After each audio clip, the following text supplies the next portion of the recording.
Estamos en vivo. Muy buenos días para todos. Bienvenidos al Club de Revista de los Servicios de Reumatología del CES y de la Escuela de Ciencias de la Salud de la Universidad Pontificia Bolivariana.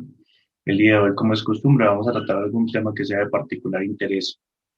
Y el artículo de hoy creo que será de aún mayor particular interés por el tema que trata. Como siempre, nos acompaña el doctor Sebastián Herrera.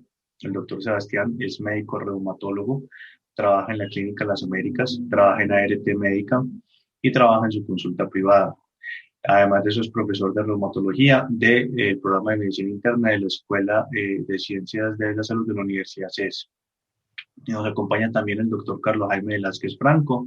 El doctor Carlos Jaime Velázquez es médico reumatólogo, profesor titular del servicio de reumatología y es el jefe del programa de especialización de reumatología de la Escuela de Ciencias de la Salud de la Universidad Pontificia Bolivariana. Mi nombre es Miguel Mesa, soy médico reumatólogo, trabajo en la Clínica Universitaria Bolivariana y en mi práctica privada. Nos acompañan también los fellows del programa de reumatología, nos acompaña la doctora Natalia Cardoso, que es fellow de materno-fetal, y varios médicos que nos acompañan siempre en los distintos clubes de revista. Sin más preámbulos, doctora Diana Varela, tiene usted el micrófono.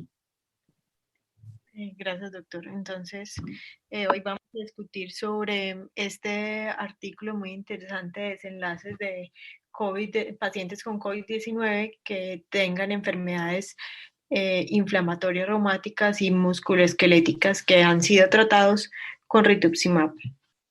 Entonces, pues es un tema extremadamente actual, ya que esta pandemia que vivimos pues ha venido incrementando la preocupación sobre todo en estos pacientes que reciben inmunosupresores y si existe o no un riesgo de infección grave en todo este grupo. Los datos preliminares que se han mostrado sobre este grupo de pacientes pues han sido tranquilizadores en cuanto al desenlace de neumonía grave por COVID-19 y también lo que hablan de pues, los tratamientos con DIMARS. No solamente esto, sino en los que han recibido blancos sintéticos y biológicos, pues hasta el momento había sido tranquilizador. Tanto el EULAR como el ACR han declarado que no había una evidencia que este grupo de pacientes presentaran una infección más grave o una mayor mortalidad con respecto a la población general, que también sufre infección por COVID-19. Y esto se basó en una cohorte francesa de pacientes con enfermedades reumatológicas con diagnóstico de COVID-19 y que no se encontró que el metrotexate, ni los anti-TNF, ni anti-interleuquina 6 tuvieran resultados adversos. Los pacientes, incluso que tenían tratamiento con anti-TNF, tenían menos ingresos hospitalarios. En cuanto a comorbilidades, tampoco había una diferencia marcada en la mortalidad en este grupo de pacientes, excepto los pacientes que vienen en tratamiento con prednisolona, una dosis mayor de 10 miligramos al día o su equivalente. En ellos sí se mostraba que tenía un mayor riesgo de COVID grave, especialmente en los pacientes que tienen enfermedad pulmonar intersticial o que vienen usando rituximab. Las observaciones de los pacientes que recibieron rituximab en este grupo de pacientes, y especialmente los que tienen artritis reumatoide, vasculitis asociada a ANCAS, esclerosis sistémica, neoplasias hematológicas, mostraron que tenían un panorama menos favorable con rituximab respecto a otros inmunosupresores. Y pues como el panorama realmente no era muy claro y no era muy preciso saber si era verdadero o no este escenario que se había encontrado, para eso se realizó o se intentó resolver la pregunta con este estudio, a ver si el rituximab per se genera o no ese riesgo aumentado de mortalidad o estaba relacionado con otros factores de confusión. De ahí hasta el momento, algo que quieran anotar.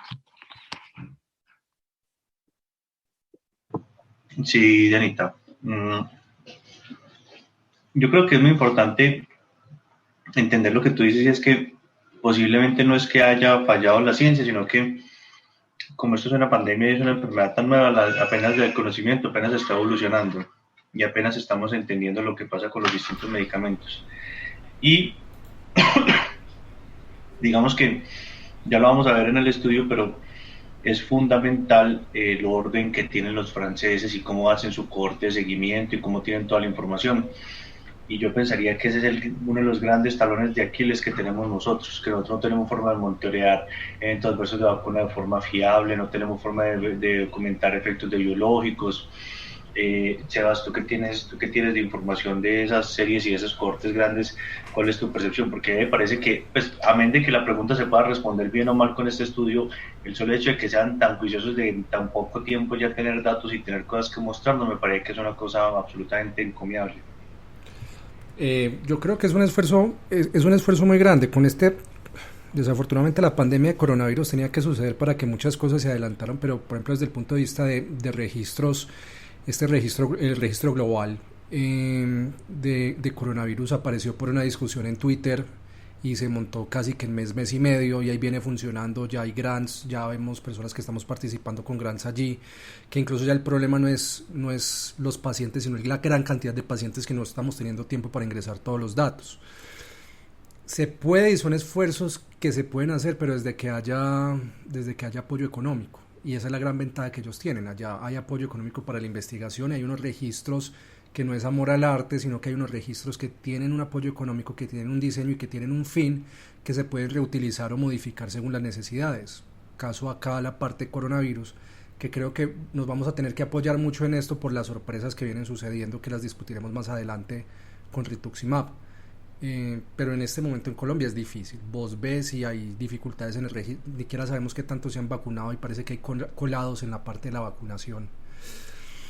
Entonces para nosotros va a ser muy complejo. Por ejemplo, nosotros estamos, como yo tengo, Y no como solo eso, Sebas, pues te cuento aquí una cosa, en cierta institución donde yo trabajo, fuimos a autorizar el protocolo mundial y nos dijeron que había que modificar todo el protocolo mundial porque el comité de ética no está de acuerdo con el protocolo de un protocolo mundial de emergencia para aprender con COVID y finalmente no pudimos participar.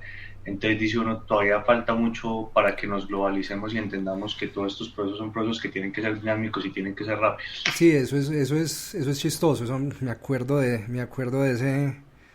ese embrollo y es muy charro. O sea, porque algo debido a la celeridad y debido no al afán sino a la necesidad de crear datos eh, lleve poco tiempo no significa que sea malo, pero a veces uno se encuentra que en Colombia no solamente la dificultad técnica, la dificultad económica, sino que hay gente que es más papista que el Papa, y obviamente los registros tienen dificultades y tienen sesgos. Hay datos que ha sacado el registro global que tienen sesgos. Hay datos que nosotros estamos recogiendo en este momento para la base de coronavirus que tienen sesgos. Este cohorte tiene sesgos.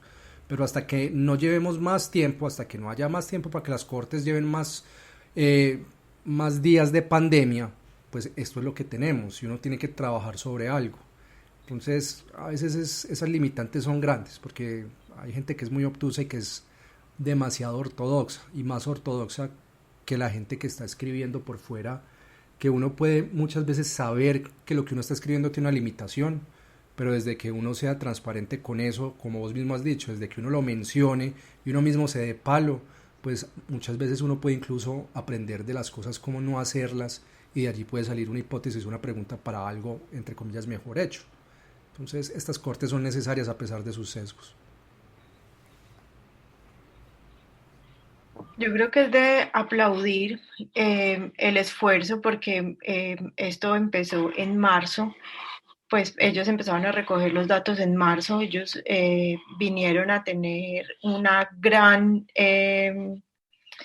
pues un, ocupación alrededor de febrero, y en medio de todo ese caos pensar en organizarse, en recoger datos, en buscar respuesta a muchas preguntas que surgían, y sobre todo pues para mirar esos desenlaces en pro de sus pacientes, no en pro de brillar una o dos personas, sino de hacerlo realmente por sus pacientes y unirse. Diana, hay que ser realista. No, ahí también hay que ser realista. Si yo tengo un puesto académico, que mi trabajo y mi fuente de trabajo es los grants, yo tengo que producir algo. O sea, hay también, o sea, sí, el paciente se beneficia, son datos muy importantes, pero no nos engañemos, porque uno siempre ve el otro lado del charco y uno cree que todo es perfecto, que allá es más verde en la grama, y si tú estás en un puesto académico por fuera, tienes que producir sí o sí. Y si no produces y no tienes el grant, no trabajas. Sí, a Entonces, lo que me refiero hay que ser realistas. es que unen datos, no tienen 20 estudios de diferentes hospitales, sino que Ah, finalmente también es complejo. Por ejemplo, en la parte del registro global había una gran dificultad y fue cómo unir la parte del registro ULAR con el registro global. Y esa parte incluso hay un registro ULAR que está funcionando por su parte y hay pacientes que se comparten con el registro global, pero no todos. Entonces es, es admirable y ellos son conscientes de que si quieren producir algo y si tienen que tener algo de calidad y si quieren tener los números les toca unirse, pero créeme que, o sea, acá en el país es, es difícil que vos te encontres con alguien que no quiera trabajar. O sea, yo por ejemplo lo digo, en Armédica las bases de datos de Armédica están abiertas para la persona que quiera firmar un contrato de confidencialidad, porque obviamente son datos de Armédica, pero si alguien se sienta ya con un protocolo, gente que no tiene ninguna relación con Armédica, y lo han hecho. En este momento, por ejemplo, del pasado, por medio de la doctora Gloria, alguien hizo un trabajo de postdoctorado con pacientes recogidos en Armédica. En este momento nosotros tenemos un grant que estamos pendientes de que nos terminen de dar el visto bueno en conjunto con el GISIC. Si vos querés ir a Armédica y decir yo no trabajo acá pero me interesa de su base de datos esto, ellos, o sea, realmente yo me siento con Miguel, es que por ejemplo lo que dijo Miguel, cuando apareció todo esto del registro del coronavirus, hicimos un grupo, hablábamos lo uno lo otro, cuáles son las limitantes de nosotros. Por ejemplo, Miguel se topó con un comité de ética que dijo que todo lo que estaba haciendo el mundo estaba mal hecho para revisar unos registros de pacientes. Eh, y segundo, cuando tú te vas a ver, es que es muy difícil para un sistema que no le paga a sus investigadores decir que nos vamos a sentar 15 o 20, 2, 3, 4, 6, 8 meses, lo que dure este esfuerzo, para sentarnos a recoger datos, pero también hacer consulta, pero también lo uno y lo otro cuando no tienes financiación. Entonces, nosotros no nos podemos dar tanto palo, obviamente tenemos que mejorar, pero acá debe haber más de uno con un puesto académico que tiene que producir. sí, sí. Bueno, entonces este es un estudio de cohorte nacional multicéntrico. Los datos fueron recogidos de la cohorte francesa de enfermedades reumáticas. Esta cohorte incluye pacientes mayores de 18 años con diagnóstico claro de enfermedades reumáticas y alteraciones musculoesqueléticas. Tiene la aprobación del Comité de Ética. Para la recopilación de datos se obtuvieron a través de un portal nacional de datos, se monitorizó la base final, se validaron la evolución de los pacientes con COVID y se buscaron los datos faltantes. También se eliminaron los duplicados, los errores y se verificó la coherencia de los datos. En la que es otra cosa, que ellos son muy metódicos ahí en decir cómo hicieron lo que llama el podado, pues, o el trimming o el mantenimiento de esa base de datos para no aplicar datos. Entonces, le gusta a uno que saber que son así de juiciosos. Sí. En cuanto a los resultados o los desenlaces que querían mirar, su desenlace primario era comparar la gravedad de COVID-19 en los pacientes tratados con rituximab y la gravedad se evaluó y se clasificó de acuerdo con la atención. Leve era la atención ambulatoria, moderado era atención hospitalaria no invasiva y grave era atención en UCI o el fallecimiento. Y los desenlaces secundarios era evaluar la frecuencia de muerte y la duración de la estancia hospitalaria. En cuanto al análisis estadístico, pues es muy completo, realmente fue un estudio bien hecho, tiene modelos de regresión, tiene análisis descriptivo también y tiene una ventaja y es que tiene un modelo de emparejamiento, pues con métodos de emparejamiento. Las variables de confusión preespecificadas para poder ajustar los modelos fueron la edad, el sexo, la hipertensión arterial, la diabetes, el tabaquismo, el índice de masa corporal, la enfermedad intersticial, la enfermedad cardiovascular, cáncer, el uso de corticosteroides, la enfermedad renal crónica y las enfermedades subyacentes como la artritis reumatoide.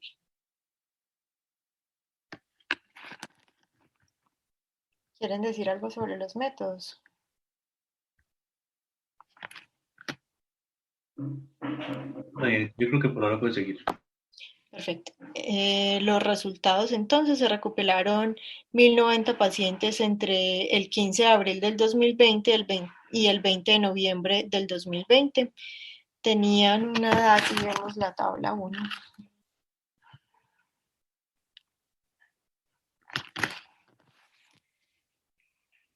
Una edad promedio de toda la población de 55.2 años con una desviación de 16.4. El 67% fueron mujeres, el 51% eran hombres de 55 años.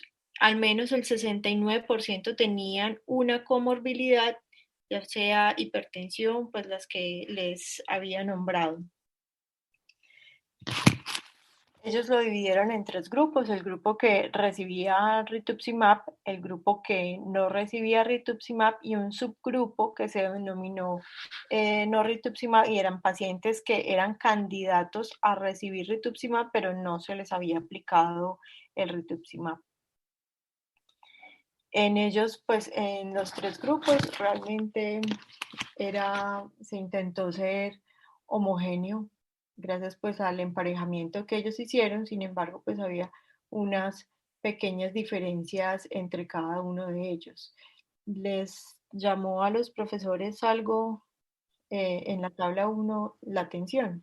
Sí, yo creo que hay varias cosas que son importantes. La primera es el hecho de las comorbilidades, que evidentemente las comorbilidades son importantes, que haya un porcentaje importante que tenga comorbilidad. Nuevamente son pacientes que un porcentaje grande de estos pacientes eran pacientes que ya tenían alguna edad y que podían tener factores de riesgo para las comorbilidades, y que me parece que hay un desbalance en los grupos en cuanto a la indicación, que podría ser explicado por varias cosas, entre ellas porque el rituximab evidentemente se prefiere en artritis reumatoide y en vasculitis de ósea ankar.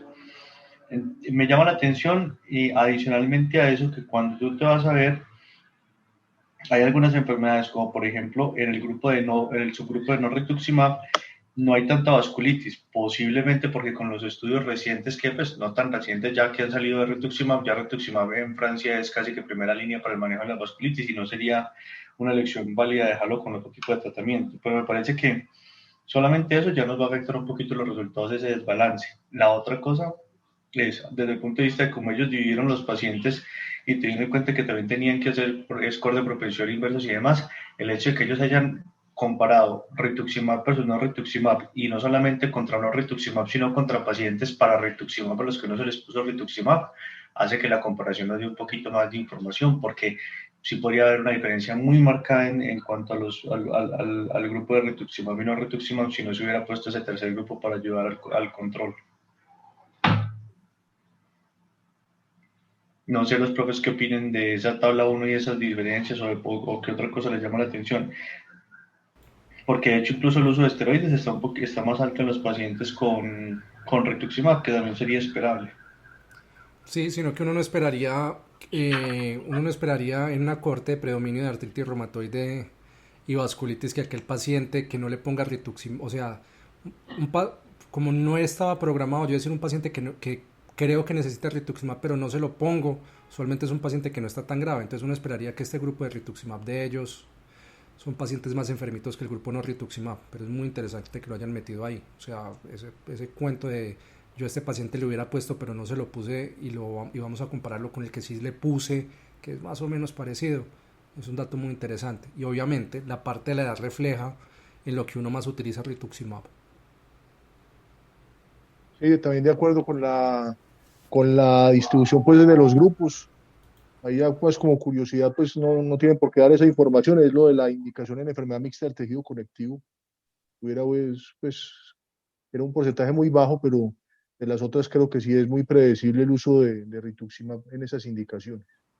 Y la otra cosa es que en la continuación, que es muy importante, cuando nosotros vemos la continuación de la tabla, Janita, si quieres lo puedes poner, uno ve que ellos tienen una gran cantidad de pacientes con terapia biológica, que estamos hablando de que el grupo de no rituximab que podía ser tributario al rituximab tiene un porcentaje un poco menor, pero lo tiene, porque evidentemente hay unas diferencias, y los pacientes que son pacientes de no rituximab tienen un uso muy grande de otros biológicos, entonces eso también nos ayuda porque tampoco en la población, pues tampoco tiene un sesgo tan marcado en cuanto a la indicación.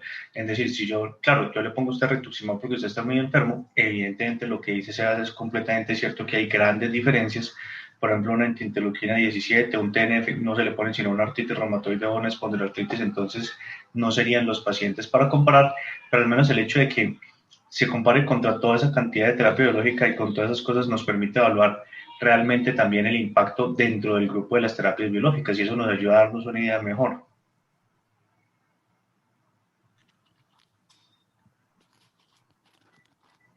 Janita, ¿usted qué opina de esos biológicos que hay ahí? ¿Cuál es su percepción? Sí, lo que pasa es que por eso ellos hicieron análisis de subgrupos para poder evitar un poquito que, por ejemplo, los que recibieran otros biológicos diferentes fueran porque estuvieran más enfermos o porque no hubiesen respondido a biológicos previos, que tuvieran más comorbilidades. Y también en ese grupo de no rituximab, pues obviamente el alto, pues el porcentaje alto de anti-TNF eran en pacientes con artritis reumatoide. Ujú.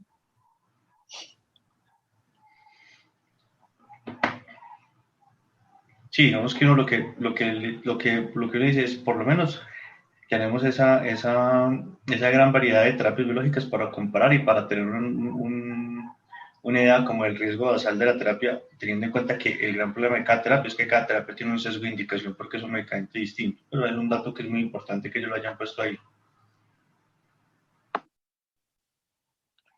Bueno, muy bien. El 13% de la cohorte presentaron COVID grave. Los pacientes del grupo de rituximab tenían una mayor probabilidad de desarrollar enfermedad grave que los pacientes sin rituximab y los pacientes del subgrupo de rituximab. Lo vamos a ver en esta tabla. Vemos cómo es estadísticamente significativo la prevalencia de enfermedad grave en los pacientes que tenían rituximab, un 35% versus un 11% para un tamaño del efecto de 3.26 con un intervalo de confianza de 1.66 a 6.40, con una P estadísticamente significativa.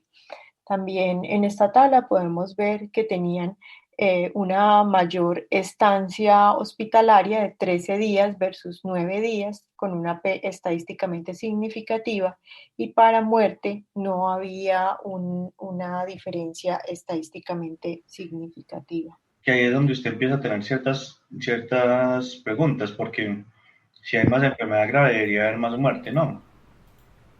¿O no tuviste suficiente pacientes? Hay que esperar el Bueno, reporte de la corte a final de este año.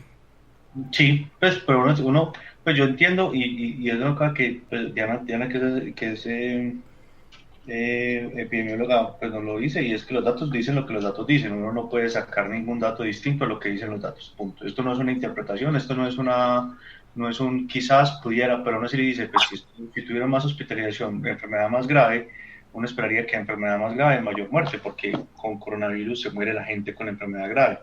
Entonces uno dice, sí, este resultado es lo que dice Sebas, tenemos que esperar a ver qué va saliendo. Yo sé que tú nos vas a mencionar ahorita otras cositas, entonces dale, Dianita, tranquila. Sí, eso también, pues ellos se hicieron la pregunta de eso, entonces, ¿fue el rituximab o era lo que se habían preguntado previamente, que habían algunos factores de confusión que podía generar ese resultado? Y por eso es que hicieron comparaciones pareadas. Las comparaciones, pues, muestra también un resultado, pues, muy similar. Esto fue pareado y acá fue del subgrupo de que iban a recibir rituximab, pero pues no se les había colocado. Ellos también encontraron que había una diferencia en cuanto a presentación de enfermedad grave, un 35% versus un 14%, con un tamaño del efecto que también era importante. Eh, Llama la atención que sí tienen un intervalo de confianza que es amplio, y es una P estadísticamente significativa. En cuanto a estancia hospitalaria, eran 12 días versus 9 días, y en mortalidad no encontraron una diferencia. Entonces ellos ajustaron los modelos con los posibles factores de confusión mediante el método entonces de emparejamiento, y se confirmó que la enfermedad grave era más frecuente en el grupo de rituximab versus en el grupo que no recibió rituximab, y en el grupo que podría recibirlo pero no lo venía tomando. Entonces el tamaño del efecto dijimos que era de 3.26, con un intervalo de confianza que es amplio y una P estadísticamente significativa, que al ajustarlo entonces los resultados no cambiaron, y los pacientes que presentaron esta enfermedad grave fueron a mirar pues el tiempo que había entre la presentación de enfermedad grave versus los otros grupos. Entonces aquí en el eje de la Y vemos el número de días de aplicación de rituximab, y vemos como el grupo de enfermedad grave presenta, Anita, señor. cuando estás hablando del emparejamiento, ¿por qué no nos cuentas brevemente, pues no muy complejo, pero qué es ese emparejamiento para entender qué fue lo que se... Emparejamiento son en este tipo de estudios que son observacionales, intentar buscar al paciente que usted está, que quiere comparar, buscar un comparador muy similar. Entonces usted intenta buscar un paciente de su cohorte que se ajuste en edad, en sexo, en comorbilidades, en índice de masa corporal, pues intentar buscar una persona que sea parecida, pero que la diferencia sea lo que usted estaba buscando, que en este caso es... Que tuviera, o sea, básicamente es como buscar una persona que tuviera las características similares para que hubiera tenido la misma probabilidad de que le terminara mandando rituximab, si no entendí mal. Sí, es como simular una aleatorización, pero esto es una simulación estadística. Que eso lo que busca es que en la tabla 1, Dianita. Lo que busca es homogeneizar los grupos para que sean más comparables. O sea que eso estadísticamente en este estudio fue bueno. Sí, eso le da a usted una mayor tranquilidad en el momento de extrapolar los resultados, porque usted ve que son grupos que pueden ser comparables y que no haya una gran diferencia entre ellos. O sea, disminuye un poco los sesgos en la confusión, en los factores de confusión. Muy bien, gracias, Dianita, continúa. Listo, entonces vemos que en los grupos, en el grupo de enfermedad grave, que eran 20 pacientes, presentaron este desenlace en un menor tiempo. Miren que fue en menos de 50 días la presentación de la enfermedad grave. Igual del grupo de los que fallecieron, eran los pacientes que tenían también una aplicación de rituximab en un tiempo mucho más corto.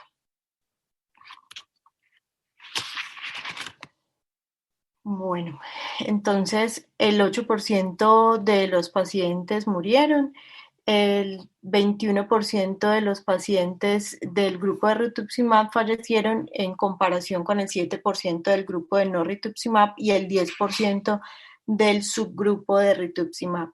Después de considerar entonces los factores de confusión, y el riesgo de muerte no fue significativamente incrementado en el grupo de rituximab comparado con el grupo de no rituximab. El tamaño del efecto, como les había dicho, era de 1.32 con un intervalo de confianza de 0.55 a 3.19, que la P no es estadísticamente significativa, es decir, que el rituximab, después de ajustar por los factores de confusión, tanto en el grupo de no rituximab como en el subgrupo, fue mayor estancia hospitalaria y una enfermedad más grave. Igual estos resultados dicen los autores que deberían ser evaluados cuidadosamente, pues ellos intentaron hacer un buen ajuste, intentaron hacer un buen modelo estadístico, pero sin embargo podemos mirar que los intervalos de confianza tienden a estar aumentados. Probablemente va a necesitar en el tiempo un mayor tamaño muestral para poder evaluar que todo lo que se encontró acá sí es real. Y esos fueron los resultados del estudio. ¿Algo que decir antes de iniciar la discusión? No, Dianita, yo creo que podemos iniciar la discusión. Perfecto. Preocupante. Sí, profe. Entonces, en cuanto a la discusión, entonces se encontró que el rituximab muestra un aumento del riesgo para COVID grave y para estancia hospitalaria más prolongada. La pregunta final es si este efecto está relacionado con el rituximab per se o con el tipo de población que requiere rituximab, ya que el rituximab pues se usa en enfermedad con mayor riesgo, con mal pronóstico. En artritis reumatoide, por ejemplo, se utiliza en enfermedad intersticial, y que este es un factor que se había descrito previamente en que aumentaba el riesgo o la gravedad y la mortalidad. También son pacientes que pueden tener una mayor edad y un mayor uso de esteroides. Está asociado también con una tendencia mayor a mortalidad con respecto a la población general después de ajustar por los factores de confusión. El tiempo de aplicación también es importante, pues porque se complicaron y fallecieron más los pacientes que tenían un menor tiempo de aplicación después de ajustarlo por las variables. ¿Por qué es así? Pues porque el paciente tiene una depresión para generar anticuerpos y por todo el efecto del rituximab sobre el sistema inmunológico, igual incluso aquí ellos lo colocan, porque puede impedir la neutralización de la respuesta viral. ¿Sí? ¿Y con qué premedica usted el rituximab? ¿Con qué? ¿Con qué premedica el rituximab para ponerlo? Con esteroides. Con metil incluso. Uh-huh. Y con dosis que no son bajitas. Sí. 120 a 200 de metil, o sea, un pulsito ahí songo. Entonces, lo que tú dices es verdad, puede haber una alteración. De hecho, desde el punto de vista científico, lo que llama la atención es que nadie se imaginaba que el rituximab el rituximab fuera tan importante como una terapia anti-CD20 a la hora de controlar una respuesta viral. No parecía ser. Entonces, lo que tú dices es verdad, puede haber un déjà vu. Entonces, lo que uno se pregunta ahí es, realmente, pues primero, desde el punto de vista biológico, ninguna hipótesis se puede descartar, y eso hay que estudiarlo a más profundidad, porque puede que, como dice la doctora Gloria, puede que reestudiamos la inmunología pues en cualquier momentico con cualquier dato de estos. Pero adicionalmente a eso puede que, y lo que se ha visto en algunas de las cohortes de seguimiento de rituximab, es que el riesgo de infección aumenta en los primeros 3 meses, en parte pudiera también estar relacionado con esa dosis alta de esteroides. Entonces, ese gran problema del rituxi, que el rituxi, para usted ponerlo, tiene que ponerlo indefectiblemente con una cointervención, que es un esteroide de dosis altas que puede tener un efecto grande.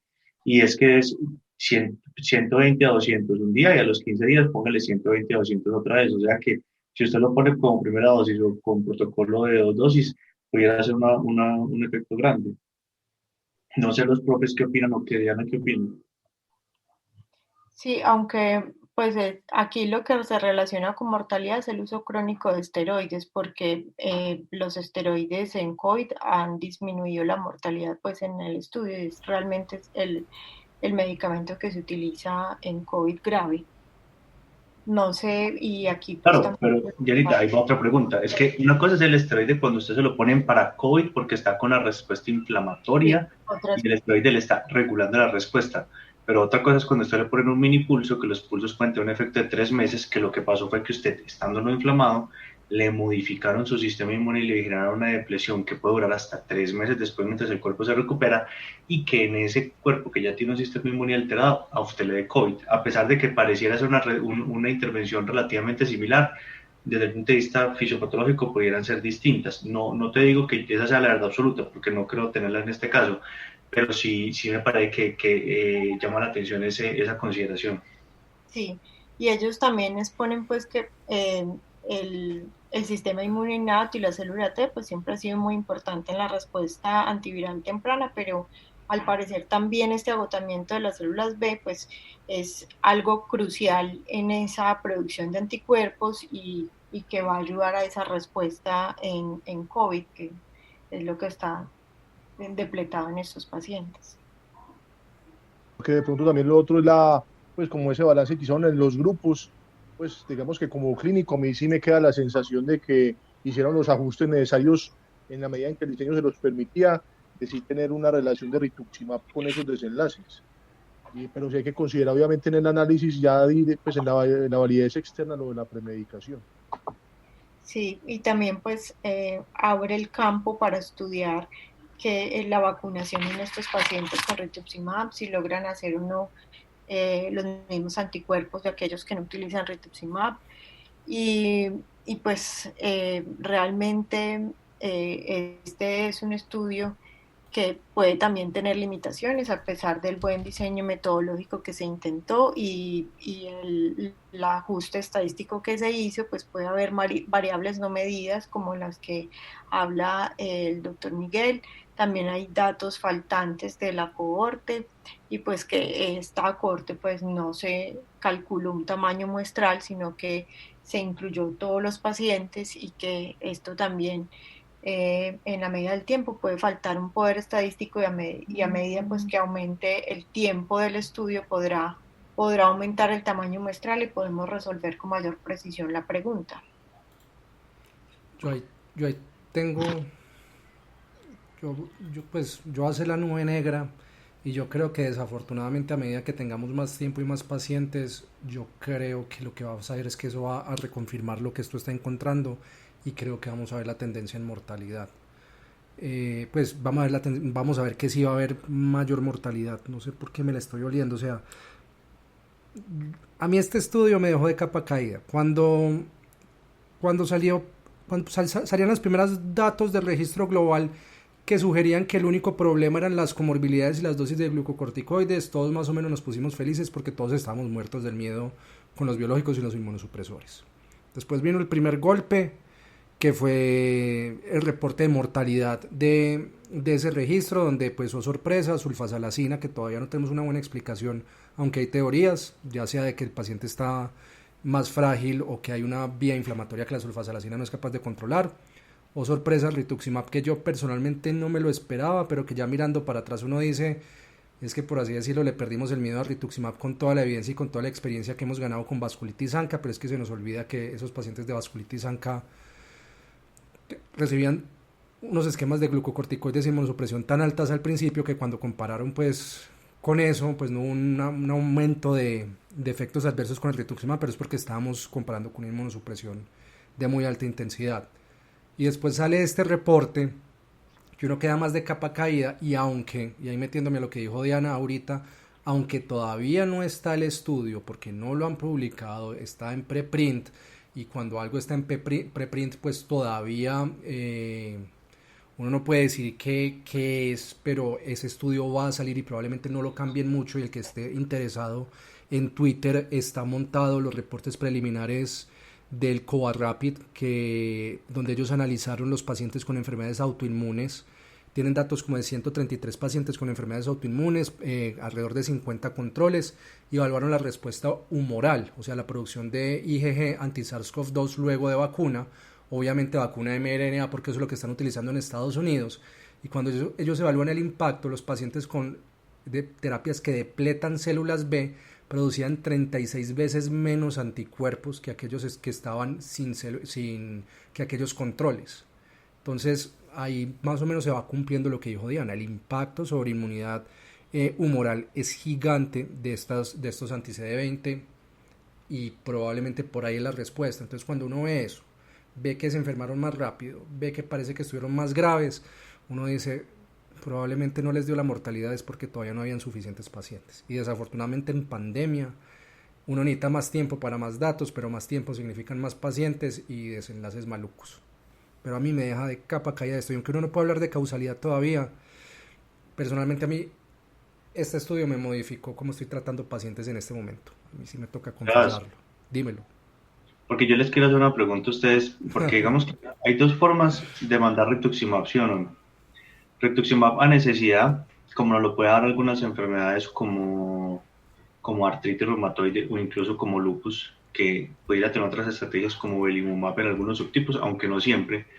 Y rituximab por horario, con enfermedades tan graves como una IgG4 o como una granulomatosis con poliangiitis, antes conocida como Wegener, porque incluso entre las vasculitis no es igual una poliangiitis que tiende a ser monofásica a una granulomatosis.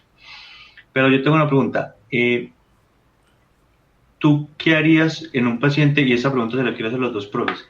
Un paciente con un rituximab que lo necesite por horario, ¿lo mandarías o no lo mandarías? Y otra pregunta, un paciente que requiere un rituximab a necesidad en este momento con este estudio, ¿lo mandarías o no lo mandarías?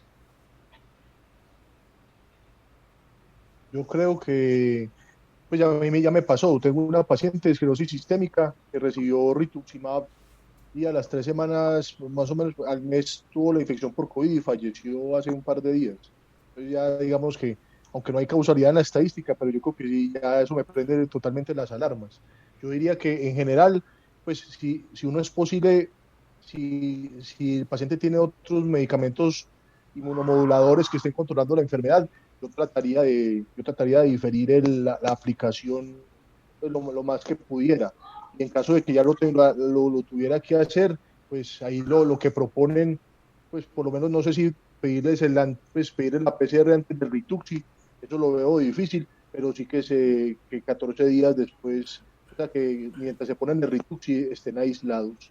Es lo que me queda a mí, pues como cosas prácticas del estudio, pero yo sí trataría de diferirlo. Yo soy defensor, soy muy a demanda, a demanda y doy muy por horario. Y esto a mí me replantea mi práctica clínica. A mí me pasó lo mismo que el profe. Yo soy, o sea, sobre todo cuando es vasculitis, yo soy por horario con el rituximab. Me parece que el rituximab tiene muy buena evidencia. Era personalmente mi primera línea en vasculitis ANCA cuando se podía. Pero, por ejemplo, ya en este momento yo con pacientes me estoy replanteando. Mi hijo, usted viene mucho rato en remisión, estamos bien, estamos con una dosis mínima de glucocorticoide. Uy, aguantemos un poquito a que pase el pico. Incluso pacientes que venían, listo, terminaron inducción de remisión y vamos a hacer mantenimiento. Incluso a algunos les he planteado azatioprina, que yo, pues, para mí azatioprina era, bueno, si sos alérgico al rituximab y hiciste una reacción en una enfermedad del suero o algo así que no te puedo ni siquiera desensibilizar. Pero ya en este momento uno está evaluando, incluso con lupus, pacientes que listo, le vamos a poner rituximab porque tiene un compromiso hematológico, yo no sé cuántas, bla, bla, bla, y articular, y como tenía un poquitín de compromiso renal, pero ya por ejemplo, incluso una paciente en estos días yo dije, no, prefiero un belimumab que un rituximab en este momento porque mi problema no es tan renal, es más articular y cutáneo. Vení, vámonos por este otro lado porque es que realmente estos datos no dejan tranquilos, es un segundo golpe. Estamos en una situación terrible en Colombia y tenemos el otro agravante, es, bueno doctor, y si me llaman para vacunarme, pues acá no estamos en que señora, ¿será que puede venir a vacunarse? Acá es señora, venga y vacúnese tal día, tal hora, porque de lo contrario no sabemos si va a volver a haber vacuna para usted o no. Entonces yo personalmente no diferir a la brava, pero si puedo replantear un rituximab, lo replanteo. Si hay alguna alternativa al rituximab, propongo la alternativa. Y definitivamente solo si lo necesita, porque no hay ninguna otra opción, pongo el rituximab. De lo contrario, estoy muy cauteloso. En este momento, muy. Yo creo, Sebas, que uno lo puede resumir en lo que uno se tiene que preguntar es, en este momento, si yo tengo un episodio de actividad, ¿qué pasa? Porque si usted tiene, por ejemplo, de pronto un lupus que no hizo manifestaciones muy graves y que tiene otras estrategias, lo puede usar. Si una R se activa, usted la puede controlar y no tiene daño. En cambio, por ejemplo, hay ciertas vasculitis, Si usted tiene una vasculitis, por ejemplo, ANCA, de esas que se activa y usted se le come, pues le deja un daño acumulado horrible, o una neuromielitis que le deja el daño acumulado, ahí, y yo creo que el mensaje es ese, hay que dejar la situación clara en el sentido de que en esas cosas, como tú dices, hay que hacer el balance riesgo-beneficio y propender por el beneficio de evitar ese daño de esa actividad, pero sí le replanteo a uno muchas Pero, cosas. por ejemplo, una pregunta maluca en este momento. Digamos que vos tenés, o sea, vasculitis que se prendió, eso es muy difícil porque realmente cuando se prenden feo. Y es eso o ajustarle glucocorticoides, que también sabemos que no. Pero, por ejemplo, vos tenés una paciente con AR, esa que le pusiste un rituximab hace un año y medio, entró en remisión, viene súper bien y ahora empezó a hacer la recaída. ¿Vos hoy le pondrías un rituximab o buscarías otro biológico? Yo pensaría, pues el profe Carlos me corregirá pues, qué opina, pero yo pensaría que en AR, por ejemplo, que hay tantísima evidencia en tantísimos otros medicamentos, hoy en día yo no reinduciría con rituximab. Sin decir que estamos en lo cierto, pues, sin decir que eso es como, pero por ejemplo, a mí Pero es una personalmente yo haría pregunta lo mismo que incómoda, vos. es una pregunta Excepto incómoda. si es en tercera línea, porque si ya no hay nada más que hacer, Sí, profe. Sí, yo le pondría 500 miligramos, no le pondría el gramo. Y le yo creo pondría que 125 de metilprednisolona, que Miguel insiste mucho en eso. Es un punto más liberal por la premedicación, porque pues, me ha tocado oraciones malucas con Rituxi, pero creo que hay que darle el menos esteroide posible como premedicación. sí, yo creo que ahí lo que hay que hacer si uno tiene otra opción, considerar otra opción. Si no tiene otra opción, es el medicamento que hay que usar, más si la enfermedad tiene un daño acumulado, porque la otra cosa que evidentemente es un llamado, es a mantener a los pacientes muy controlados y a mantener un seguimiento muy estricto, porque es que el problema es que si usted se descuida, lo que nos está pasando, que los pacientes ya llegan con la vasculitis muy prendida, con la artritis muy prendida, con el lupus muy prendido, y en cierta manera eso le dobla a usted la mano y le obliga a torcer su mano y a tomar una decisión, porque ya el paciente no le dejó otra opción. Entonces, la otra cosa es mantener con un seguimiento muy estricto a los pacientes para no llegar a ese punto donde sea la única opción. Y la otra cosa es que nos está preguntando una de nuestras pupilas más queridas, es si ella, que tiene un diagnóstico de encefalitis, debería seguir usando el rituximab. Con ese Yo diagnóstico, pensaría, ¿Por qué sí, pregunta tan maluca? pero se queda un mes en la casita guardadita de todo el mundo. Sí, nada que va a ir a rotar. ¿De qué hay? Tengo roto por UCI o urgencias este mes. aclarando que ella tiene el cerebro 100% funcional y que quedó más inteligente después de la encefalitis, es una de nuestras estudiantes más brillantes que ha pasado por ahí, Andreita, para que después me diga que no le hacemos una broma. Sí, Ay, gracias, profe. pero pero es que el cuento es eso, o sea, una recaída articular, triste, o sea, paciente con recaída articular, maluco, yo no sé cuántas, bla, bla, bla, pero la recaída articular, bueno, alguito de daño articular, etcétera, pero una recaída, una encefalitis, es que ese es el cuento, lo que decía ahorita el profe. Uno es muy de cada 6 meses con rituximab con ciertos diagnósticos, pero en este momento cada vez le toca uno replantearse y negociar con el paciente. Porque igual no es lo mismo una recaída renal, que va a sonar muy feo, pero si por algún motivo se perdió, hay diálisis y hay trasplante, a una recaída de una encefalitis donde ese trasplante todavía no lo han inventado. Sí, yo creo que en esa situación, con un órgano que se afecte, que es el sistema nervioso central, si neurología si piensa que no hay otra opción, lo ideal sería seguir.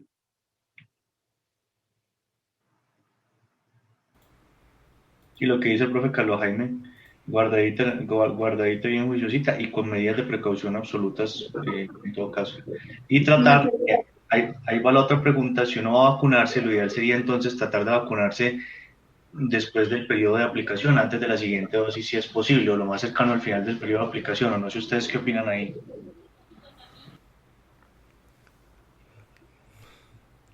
Es Yo que, quería leerles pues simplemente porque me hice la misma pregunta, quería leerles lo del American College of Rheumatology y me metí a la página y la última actualización, lo voy a leer textual, qué es lo que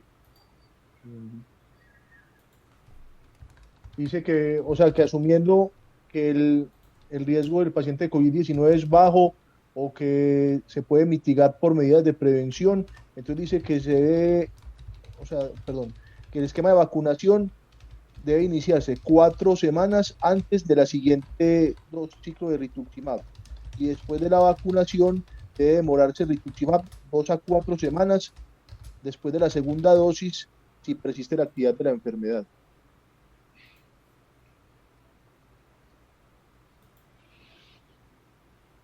Yo creo que ahí realmente la enseñanza es que con este estudio lo que le dejo es que hay que ser muy metódico, hay que estar muy pendiente y hay que tener muy claro el plan y tener todo muy organizado con los pacientes que requieran Retuxi para no tener que ensayar durante la marcha.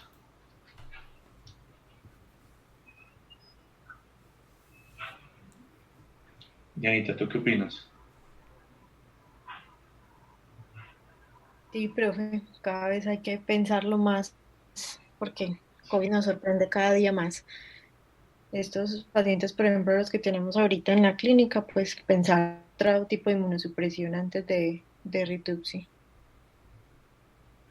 Y no sé si estos pacientes deberían, así como dijo el profe, pues tener una prioridad para vacunación, ya sea 4 semanas antes de la dosis que esté programada o 4 semanas después.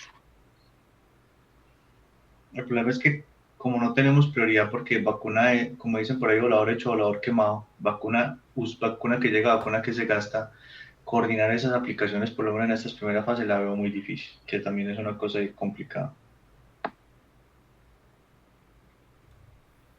Sí, señor.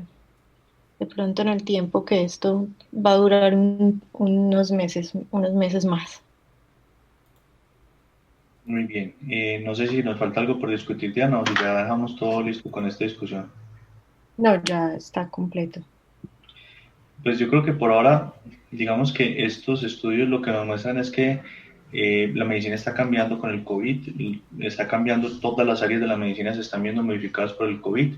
Esto no es una cosa que se vaya a ir de un momento para otro, esto se va a quedar varios años o persistentemente, yo creo, entonces vamos a tener que empezar a adaptar nuestra práctica clínica.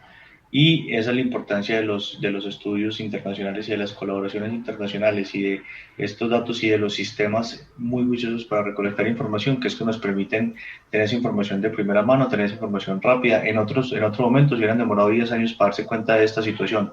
Y con estos registros y con todo, en un año nos estamos dando cuenta de estas situaciones que no son fáciles de detectar. No sé si el doctor Sebastián o el doctor Carlos Jaime tienen algún comentario final que hacer. Yo diría que también hay que buscar como un canal, porque digamos que nosotros tenemos claro y podemos pues como prescriptores manejar como la aplicación, tener clara la indicación, pero creo que también hay que sensibilizar a los sitios de aplicación en la ciudad para hablar un mismo lenguaje, porque se haría pues un mensaje muy confuso para el paciente.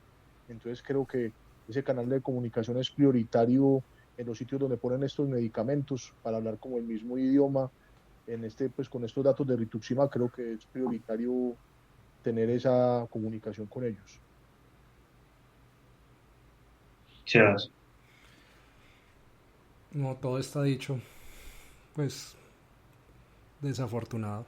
Todo está dicho. Yo creo que falta más tiempo y vamos a ver qué abstracts llevan para EULAR y nada que hacer. A mí esto me cambió cómo estoy manejando en este momento los pacientes.